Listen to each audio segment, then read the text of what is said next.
So yeah, we've got a new album out. It's called Caracal. Came out like this time last week actually. And yeah, it's just gone straight to #1 in the UK, which is amazing. And it's going really well everywhere actually. Yeah, much better than Settle, which is brilliant. Yeah, surpassing all of our sort of expectations and things like that. So yeah, it's a great start. Yeah, we just played our first arena show on the back of the album, and this is like the first tour we're doing of the album. And yeah, in the States, so it's great. You know, doing Madison Square Garden, bunch of massive festivals like this. So life is good at the moment. Yeah. 4 years ago, the UK had just begun putting house music on the radio, maybe a bit less than that, maybe 3 years, and we were making it just before that happened, and I think we were part of a wave of producers and DJs and artists that were, you know, bringing that kind of music forward to the radio in the UK, whereas now, you know, the US is just going through the same sort of thing, I feel, where everyone's kind of stopping listening to so much of the hard EDM stuff and getting a lot more into house music, which is great for us, you know, because we love house music, but with this record, we've kind of experimented with a few other sounds as well, with a lot of R&B too.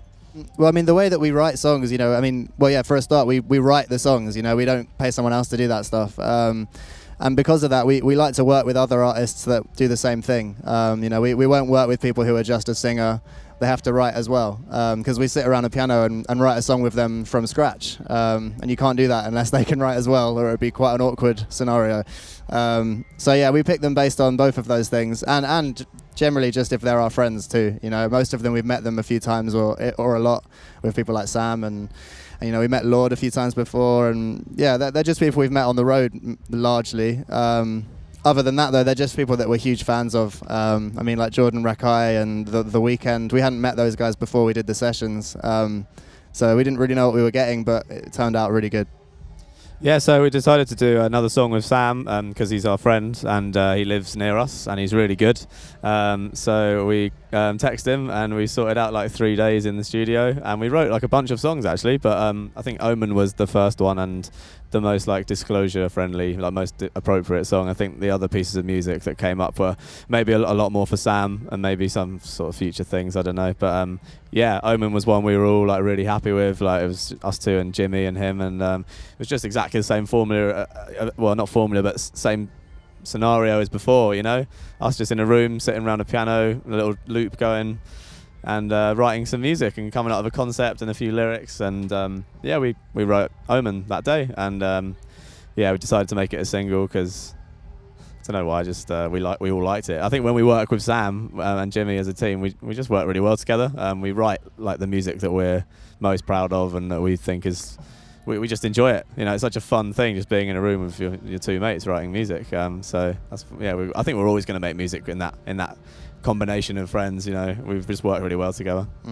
Yeah, that's the one thing that's difficult when, you know, making a Disclosure album, is keeping it cohesive, because you got a different singer on every track.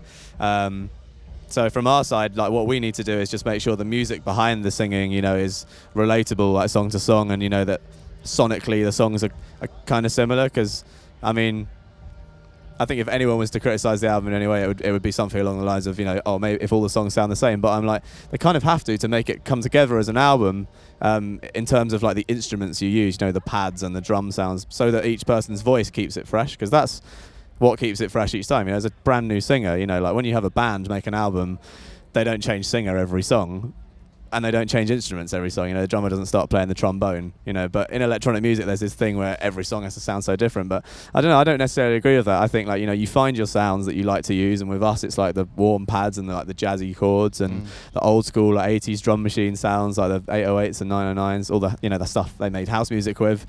And then we just, you know, make that into kind of pop, because that's what we love to do. It's our most favourite thing, is to write songs instead of just, you know, writing beats. And, you know, we've done all that now. It's kind of, you know, that's the last sort of 4 or 5 years of our lives. This time it was all just about the songwriting, and, you know, I think we just have a better idea of how to make an album flow now. You know, it doesn't have to all be the same speed house music, you know, the whole time. It can go from like 100 BPM to 130 to 85, and, you know, peaks and troughs and sad songs, happy songs. So I think we just have a better understanding now of how to make our records flow, you know, better, especially when working with loads of different people. I think for me the album format, everyone keeps saying it's like a dying format, you know. Everyone keeps saying it's becoming less and less relevant, and in some respects I agree fully. In terms of with a lot of instrumental dance music, I don't often think it's the right thing to do. You know, I think instrumental dance music's much more suited to EPs and singles.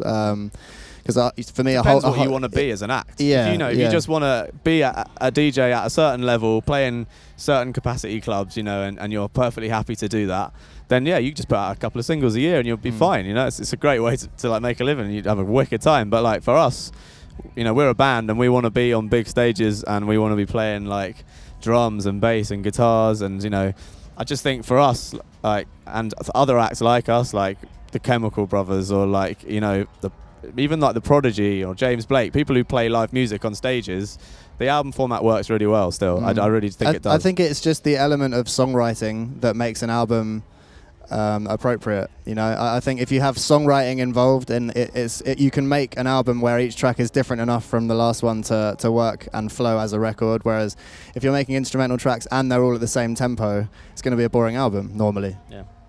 So the Disclosure live show is kind of still the same concept as since the start. You know, it's like 2 workstations, like me and Howard on 2 sides of the stage, each with a big, just crazy amount of stuff around us. I take care of the more percussive side of stuff with the drums and loads of like drum pads and drum machines. And I have the track side of things going on, because there is like an element of DJing to the live show as well, because there's only 2 of us, we can't play everything at once, that would be really difficult. So there's like Ableton being worked on my side as well, and more recently I've started playing guitar, singing a lot more, and there's like a big weird rubber xylophone which I hit, which is fun. And then Howard's side is much more about the melody and the chords, so he's just got a shitload of synths, and he's singing loads more as well, bass, and we still bring out guests now and again as well, which is great. It's just to add a little bit to the show, but the main thing that stepped up is the production this time around. It's just way more lights, video screens, and amazing content as well, which has been made by Kate Morose, who's done all of our artwork as well. So there's a nice like cohesion between the artwork and the show now as well. You know, it's kind of relatable. Something that we really wanted to get across though was that the LED light show and all that amazing stuff isn't there as it is for a lot of people as a distraction away from the fact that we're not doing anything. You know, it's there as a complement to that, the fact that we are doing stuff on stage, and we've got cameras all over our equipment and it comes up on the screens so that you can really see exactly what all of our hands are doing, and in detail what's on the stage, so that you can tell who's playing what part of what song, you know.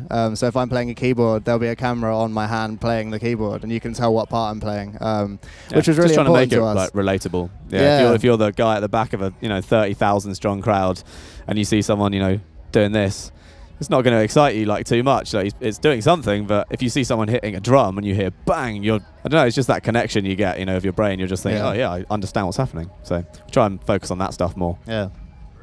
Hey, we're Disclosure, and this is Grammy Pro.